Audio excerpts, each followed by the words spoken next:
Welcome, everybody. My name is Bill Petrick. I'm CEO of Funding Matters. Thanks very much for making time in your day today to actually join us as we are rolling out our monthly webinar series. Our first one covered off the importance of communications, marketing, and stewardship in your philanthropic efforts and how you can be maximizing your outreach to your donors, your stakeholders, and your constituents. Our second focused on just the entire planning for major gifts and the growing individuals in your organization, from good annual donors to mid-level donors to major gift donors to actual philanthropic donors. And we were really pleased with the feedback that we received on that. Today's a really interesting one because it's a combination, it's kind of a confluence of two things that one may be apparent and the other one may not be as apparent. But what is really apparent is the fact that the naming opportunities is the gold that you and each and every one of you are sitting on in your organizations.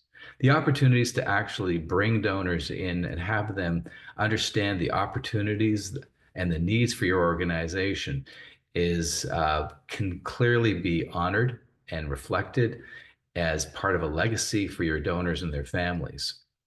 And the other part of that is quite interesting. It's the metaverse. Now, the metaverse might seem like a kind of a new term that has been tossed around, but the metaverse has been around for a while. The metaverse was a very big part of young people's lives when they were playing a game called The Sims. Sims was, at that time, kind of a breakthrough. It was an opportunity for people to kind of create their own universes, therefore the meta universe. It wasn't the real universe, but it was an augmented virtual reality universe that people were able to create their own cities or communities. They could actually have different places of business. They can create their own characters called avatars. And so all of that became part of what it is now being looked upon by businesses, by large corporations, multinational corporations, and kind of rolling out and bringing their brand to their consumers. So today we're going to be looking at the metaverse and how it can relate to harnessing the social impact through naming opportunities. This session is going to be recorded. It'll be made available to each and every one of you, just like all our other sessions are. It'll be on the Funding Matters YouTube channel, and it will also be distributed so that you can share this with your team, your colleagues, your competitors, whoever may be interested in this, because this is an area that we're going to see tremendous growth over the next 5, 10 years for our sector as well as in society. So let's take the first step and then go to illustrate what is the metaverse. And so I think we touched on it a little bit in the introduction, but really, The Sims was a good example of that. If you have young kids, nieces or nephews, anybody along those lines who are looking to play games, you probably bought them a card on for Minecraft, for any of the other computer games that are out there. And what we start to see is a lot of these companies are starting to be able to actually engage and have more kids participate in a collaborative manner. And so this is all based on what the metaverse is all about. Roblox is another example of another type of game for kids, but it's also a metaverse where they're kind of creating, like The Sims, metaverses on their own. But interestingly enough, 70 million people use Roblox every single day. 70 million people. Just think about that. So if kids, adolescents are playing these games, they're doing it and they're actually, communicating with one another. This is a new form of communication. But we're looking at how do we combine the elements of what's real versus what's virtual. And that's another part of what the metaverse can bring. We're trying to find different ways to bring our universe, your universe at your organizations, whether it's a gallery, a school, a college, a university, a hospital, a museum, whatever it happens to be, how you can be bringing that element to your constituents, to your stakeholders. And that is the combination of that VR augmented reality. And so creating and building this type of interaction is really important. So let's take a look at philanthropy and how the philanthropic landscape has changed over time. Well, the philanthropic way of reaching donors has always been, we've always used, direct mail. We've used, a lot of calling, so telebanks, to be reaching donors. We've looked at, advancing to online giving, from online giving to emails, from emails to e-brochures, and so on and so forth. And each and every one of these, like you'll see this gentleman, his name is Marshall McLuhan. Marshall McLuhan was a renowned professor emeritus at the University of Toronto who was very instrumental in focusing on the future of technology. You can see he's got two means of technology in front of him. One is a book, and the others are telephones that are right behind him. But Marshall McLuhan was most famous for the term, coining the term, the medium is the message. And the medium clearly has been the message in how we've been trying to reach our donors, our community, our constituents, how we communicate and engage. And so the telephone, clearly, this is a photo from 1962 when he was either someplace, he's got a big shell behind him, but he spent most of his time at the University of Toronto. But he talked about two things. One is there's a convergence that would take place. So he's somewhat of a visionary, and he talked in 1962 about the convergence between the telephone, the computer, and the television. And so when he started to look at, there is going to be at some point in time a convergence between the phone, the television, and the computer. And that is going to be how people are going to be looking to obtain information. So what clearly he was trying to drive at was how we're going to be communicating with our audience is going to be transformational. And what the community, and then the coming together of those three technologies is something that we know today as our smartphone. Just picture your smartphone. It's got a computer, it's got a phone, it's got it has all the other elements of a television, and it communicates directly on a two-way basis or multi-channel basis. So emerging technologies are reshaping how we will be looking at giving, how we will be looking at reaching our donors and connecting with the donors, engaging them, informing them, educating them, empowering them. And the medium being that message. And the second part of that quote is the user is the content that McLuhan focused on. And in our world of philanthropy, the user is our donor, our constituents. They are our retiring faculty. They are our patients. They are the physicians. They're the people who who come to our museums and galleries maybe once a year, maybe twice a year, but they have a passion for it. And how are we going to be communicating with these individuals if they come once a year or if they come once every couple of years? How do we tell them what is going on? How do we immerse them in what it is that we want them to know about what we're doing? Because there's a correlation between what we're doing and what we need the funding to accomplish in doing what we do.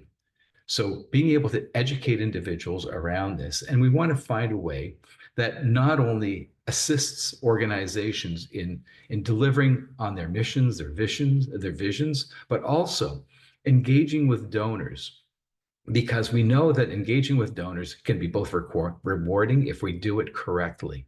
If we're doing and engaging and informing our donors, then they most likely will become more stronger associated with our organizations. But at the same time, these engagements with donors can have some very, very expensive costs associated with them, because it's a little bit of like going out on a fishing expedition.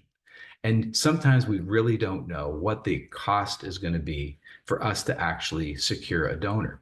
But if we can, and it's next to impossible for us to ever be able to predict who our next donor is going to be to our organization.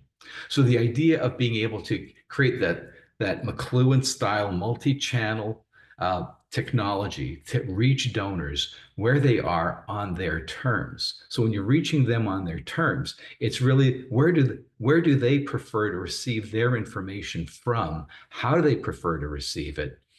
And can we be imparting that to the benefit of those individuals? The other part that we also look at as a cost center is time. Time spent in terms of developing things like a case for support, a marketing communication strategy, sending to prospective donors so that they have an idea of what it is that we are looking at achieving. Why do we want to keep them informed? And the time that's spent, just think about many of your funders today.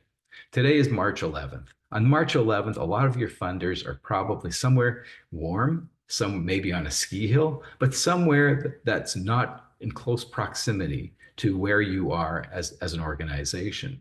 But you still want to reach them and engage with them.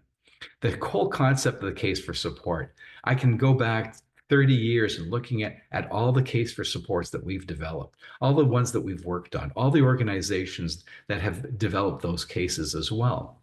The reality was that in 30 years ago, sure, there were people who actually took the time to actually read the case for support from cover to cover. But one of the things that we actually looked at was when we met with donors, a lot of them would get it and they would never read it. And they would never get around to actually understanding what it was, that we were endeavoring to speak to them about. But when they got the case for support, they would say, just tell me what it's about. What is it that you're trying to raise the money for? So you really wanted to go and take those donors on that journey when you have the opportunity to be face to face with them. So just think about the time that it's taken to get that meeting with the donor, the time to actually send and develop the case for support, which probably in many cases takes months, and the ability to actually go out there and reach out to those constituent communities with your marketing and your communications and seeing whether or not you can get a meeting with these people. So is that really like the McLuhan style of just doing it on their terms? And then we're also entering another era about reading, and that's the post-literate society. The post-literate society on its own is seeing people read less and less and going to get information from other sources, from other trusted sources, of which you are part of that continuum of a trusted source. So one of the things that we're really looking at doing is how do we help you to understand that delivering a higher return on investment is in the palm of your donor's hand. It's in the palm of the hand, because if you had to look at where your donors are going, if they're coming to your website and you've invested a lot of time because you've actually built a campaign, you've got this on your website, and you're trying to drive donors to your website, what is it that they're going to see? What images are they going to be seeing? What are they going to be reading? How are they going to be able to navigate that? And we know that on average, most organizations have approximately 40,000 website visits per year. Now, 40,000 website visits per year translates into 3,333 visits per month. Now, if you had to break that down per day, you're getting 110 website visits per day. The idea is the donor has to come to you. It's not on their terms. You want to be able to actually go to the donor and get them to understand what it is that you're doing and how they can be immersed in what it is that you're looking at achieving. And the thing that we don't have the luxury of is time, because time goes by very quickly. The time span to actually engage with donors, engage on your projects, to get your projects, and the competitive nature of all campaigns that are out there is how can you be creating something that you can be delivering to your donors so your donors can actually see for themselves and understand the benefits or the insight that they may need that they may not necessarily get from a printed document. So it's really doing something at their convenience, on their terms.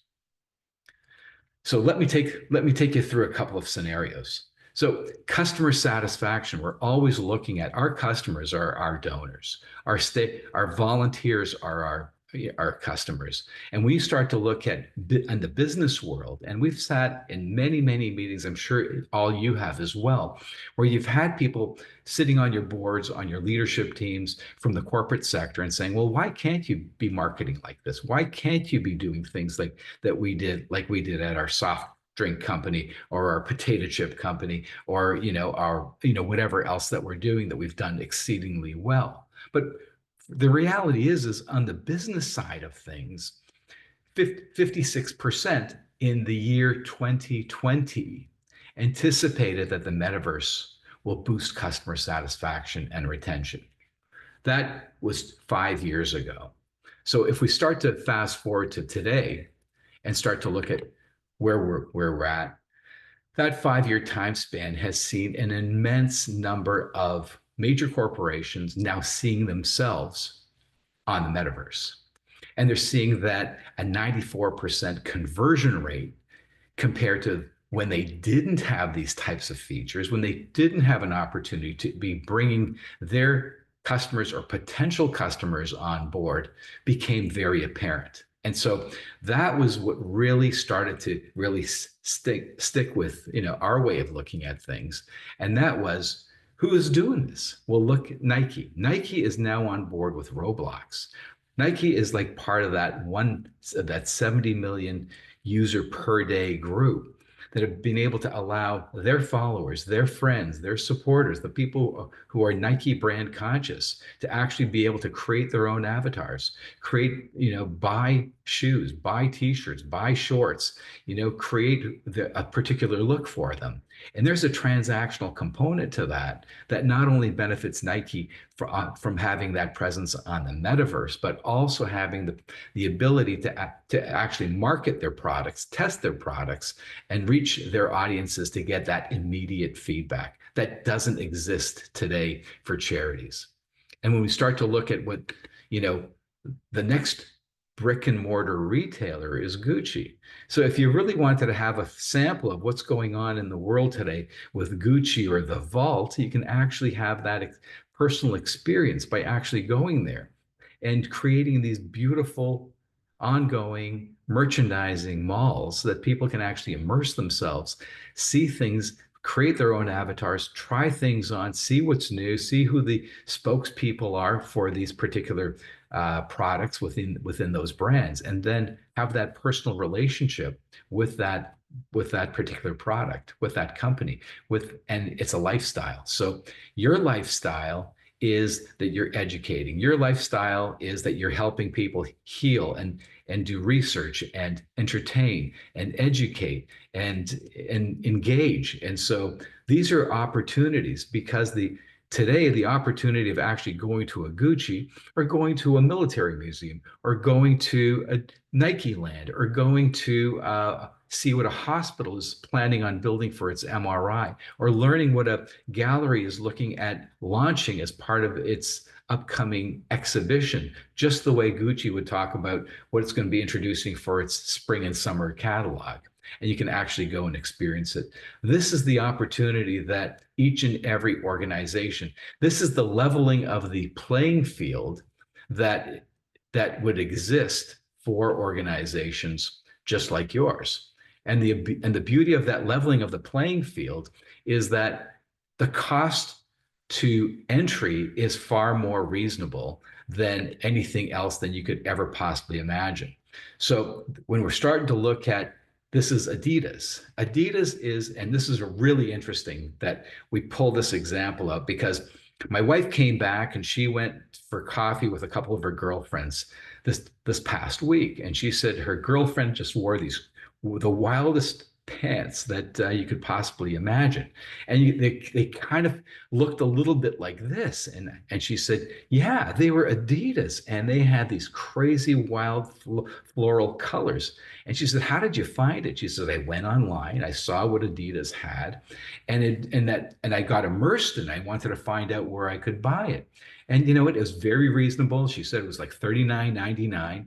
But the fact was that you can act now, you know, looking at what was available, and you can actually mix and match things that really speak to you. And you can, you know, look at what, you know, not only on a merchandising side, but also on the lifestyle side. So not only is my lifestyle associated with it, whether it's Gucci, whether it's Nike Land, or whether it's Adidas, but it's also associated with the ability to do a transaction, and a transaction that ties directly into looking at what I can be funding or supporting.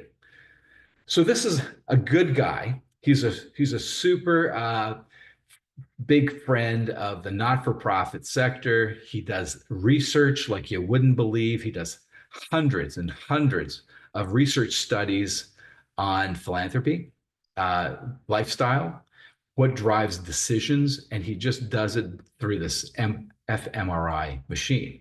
And he measures like how the brain, you know, starts to be activated from various stimuli. So Russell, I told Russell about what, you know, what we were doing, and he said, look, you know, you got to take a look at this research study that we did back in 2020. And it was very much along the lines of something that you're going to be talking about and that you have an interest in. And that is how we looked at online apparel purchases. And we looked at, you know, just very simply, it's like 2020, the metaverse hadn't really been fully exploited to the benefit of merchants, but it was being used for gaming. But he was taking it in a very more simplistic standpoint, from a more simplistic approach. And his approach was, let's just take a look and find 3 different product presentations. And we're going to take those product presentations and compare them. One, we're going to take a static view of it. We're going to take a picture. So a picture, we're just going to put it there. Second, we're going to take a 2-dimensional image. So just picture, you know, you're going to be building a building and you're going to be showing a 2-dimensional. You're going to show the south side and the west side. You know, you're going to show a corner and people are going to get an idea of what it's all about. And then the third is the 360 sensation of zooming in and zooming out with rotational video views. And just going back to how people are visual learners and how people respond to visual stimuli. He didn't have a description of what those clothing articles were, the garments were. He just had images, and the people were able to actually just go look at the image, and they said, okay, that's nice. And then they looked at the 2-dimensional, and go, okay, it's got some dimension to it. And then the third one was the ability to actually go in, zoom out, and zoom around. And you know what the outcome was. But the reality was, when they were measuring the brain activity of that image, where they were able to zoom in, zoom out, and go around, well, that was far more powerful than anything else that they could have imagined. And it produced phenomenal outcome results from that very small experiment. But it was very detailed and involved a number of other individuals with Russell on this. And Russell, by far, is a huge champion. He'll be speaking at the CAGP conference in Edmonton next month. So I'll be seeing him there. But again, this is empirical evidence on this activity that works. So we start to look at 2-dimensional versus 3-dimensional. We've always, look at all of the organizations that we do building campaigns. The architects come up with renditions. They're usually 2-dimensional renditions, and we kind of haul them around and put them in a car and try to show them to people. And usually they get dog-eared and they're very expensive. And if we wanted to have other variations of it, it becomes very challenging as well. But being able to create something in 3 dimensions is really, building on what Russell was talking about. And Russell and James and his group, when they're looking at that 3D 2D static, the virtual reality case for supports. That is bringing all your words and your images to life and compare them on 3 different causes and organizations was really, really interesting in this right, because where a case for support may have been the literal case for support versus the virtual case for support, increased donations 62% in one case study, 20% in another case study, and 61% in another case study. And we've got all of the references to this using virtual reality to increase charitable donations. And so one of the things that really stands out here is wouldn't everybody want just a 20% increase in greater donations as a result of using a technology that speaks to your donors, the user in McLuhan's example. So we're really keen on really exploring this one step further. So being able to actually get immersive storytelling, and we've had a number of conversations with foundations and hospitals and organizations across the country, and everyone is focusing on how do we tell our story so that we can be engaging our donors in the most effective ways? How do we present our cause? How do we tie our cause? How do we create these opportunities around naming? And naming becomes, a big part of this. Look at this facility. Look at the school. Look at the windows. Look at the bay areas. Look at the entranceway. These are all naming opportunities. And can you imagine if I sent this to you and you had this and you were able to sit in the comfort of your own home very simply and just see what the exterior looks like and just being able to navigate very nicely a 360-degree experience. Look at this piazza. Imagine this piazza. We could actually put a concert here, a musician performing, a cellist, a violinist, just performing, and you can actually invite your members, your constituents to actually come and take part in it and just be entertained. And then use this as a bit of an entree to go back to what the overall panoramic view might be. But this is an opportunity for, taking this VR, and you don't need goggles for the VR. You can just be doing this off of your smartphone. You can be walking around with your smartphone or your tablet device and just going back and forth. And then we were talking about that cohort of the Sims users and the kids that were on Sims, the adults, the adolescents that were on Sims at that time are now older. And so there's this new cohort that still likes gaming. Gaming is a big part, and playing around with digital games that they can immerse themselves, that they can be building their own communities with, and then using this as a way to attract those to play around with your metaverses, your facilities, so they can be exploring and finding out what the next exhibit's going to be, what the current exhibit is, what the current plan for the healthcare wing will be. What does that look like? And what kind of incentives can be incorporated in this? And finally, how can you be recognizing digitally? Like, just look at this piazza. If somebody gave you $1 million to name the piazza, you could have their name on it, and that would be there in perpetuity. And that naming would now be a lever for others to start looking at what they can be doing to benefit your organization and understand that story better. So what we're really trying to do is create accessibility.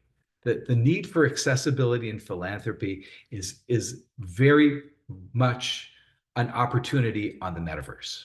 That accessibility for philanthropy is really built into the DNA of who you are as an organization, that you do want to have your donors to have the opportunity to understand what it is that you're doing.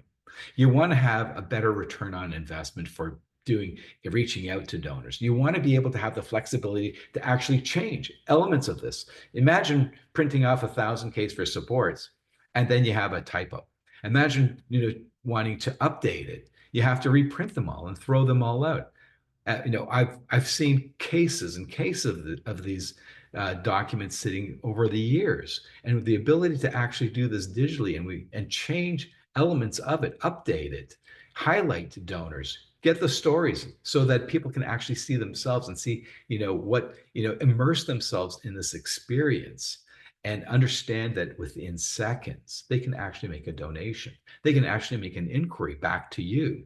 And that is what you're hoping for, is being able to actually activate those individuals so that they can see what they can be doing to benefit you as an organization, but how you can be recognizing them with the naming opportunities right at their fingertips. So when we start to look at the next piece, picture this virtual reality of a future digital imaging center, the simulations, how the person can actually, they know about an MRI, a diagnostic imaging. You have all of the naming opportunities right here. They can actually go scroll at any one of these. And if they clicked on it, it would take them right to that beacon. So these beacons are there and they can explain exactly what it is that you're doing, why that patient preparation room is important, why the radiologist's office is important, the welcome reception area. So we start to look at, they're starting to build that empathy around why this is important for your community and that understanding. And you're educating them by doing this.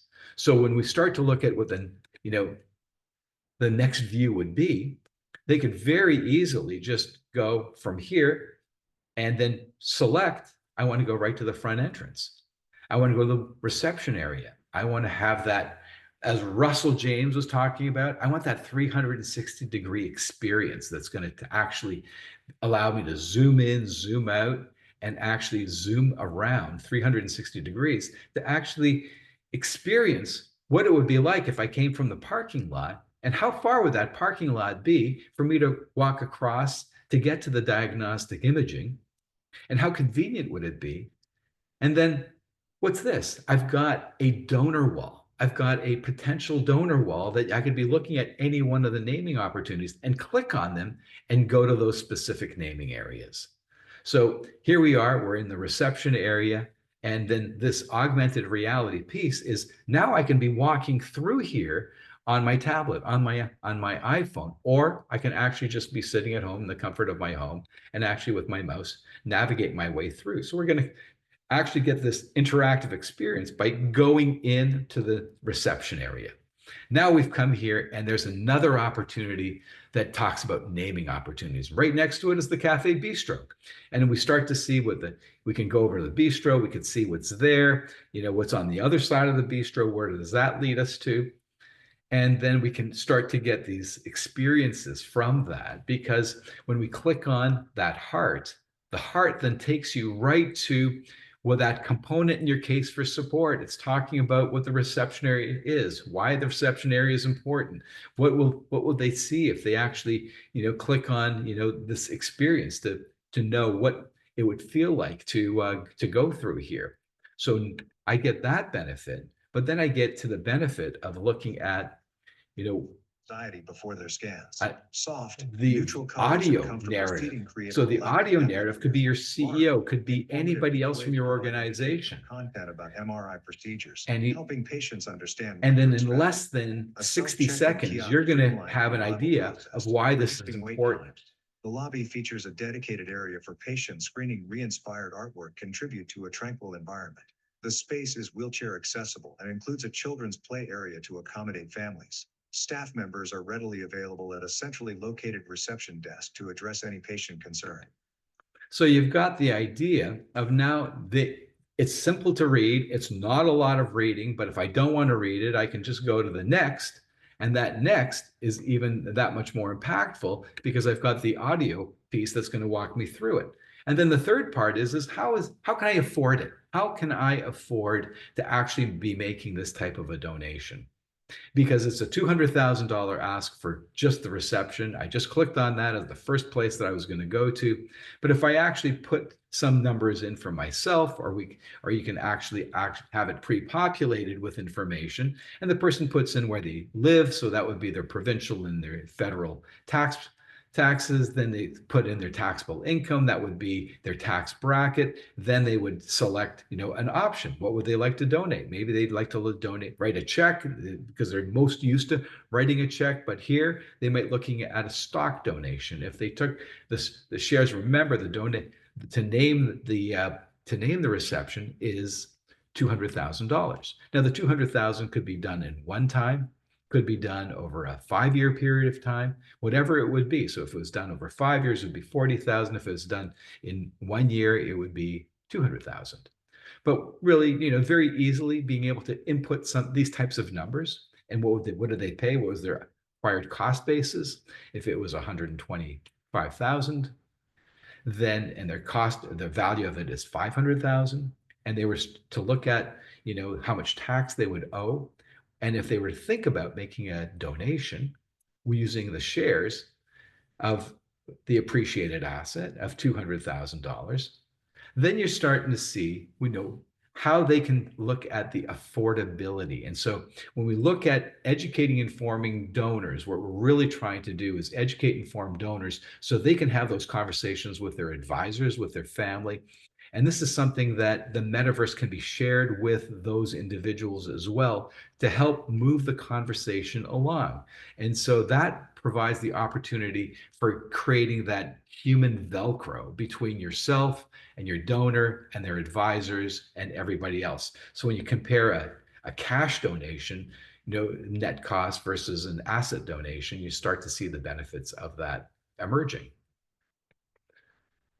So then we go into the next scenario, and that is that the metaverse is global, and we're global citizens, and how our world transcends our boundaries.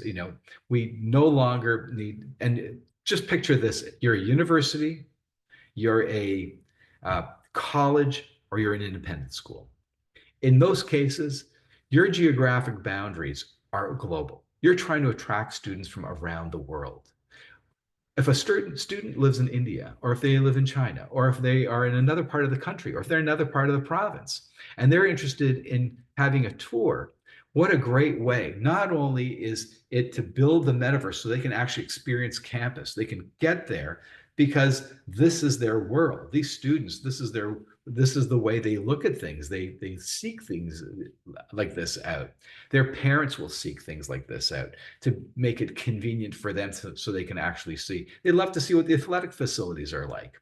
If you're a hospital and you're trying to reach your donors and they happen to be in different parts of the province, or don't let they spend half the year in a warm, sunny climate, you still want to be able to reach them and provide them with this information. So the bifurcation of the metaverse is really important for fundraising. One, it's all about how can I be helping my donors understand how to raise and how they can be contributing and how we can be raising more money. But secondly, is in the second sense, it's how can our members, our supporters, our constituents actually experience what it is that we've got. And this really rings true for museums, because there are so many things that go on in museums that people have interest in that they may not ever actually get in their go there until they actually have a chance to experience it. And that's where the metaverse comes in. That's the Michelin food guide philosophy. They were making tires, but they needed to have cars on the road to go to all these restaurants. So they came up with a Michelin guide so people would get and drive to these restaurants and try the food. But this is the way that we could be doing it on, in a augmented reality setting. And the cross-sectional collaboration, I touched on it briefly, was how can your donors and your supporters and your friends be integrating this with their professional advisors, their lawyers, their financial advisors, their accountants, so that they can see and they can be understanding what it is that they want to be funding. Because they'd say, well, I just want to fund this wing. And it's like, oh, I get the wing. Oh, that wing, that's an amazing looking wing. Is that what the museum is going to be building or the gallery is going to be building? If you can be showing that, that provides that opportunity. And to get your message out on a multi-channel basis, it'll amplify the message and the donor journey that you're looking at achieving. So when we start to go through this, Metrics are important. And this is what the metaverse really offers. It really provides that the ability to actually measure, just as I was talking about, on the average 110 visitors to your website. We want to be able to actually come back and have you see how much you've been leveraging your data and the analytics and how you can be measuring this for your philanthropic efforts, because data is important, because that helps you make your decisions and how you move forward. Up until now, it's been very, very difficult to actually measure data in an empirical way that actually results in significant giving.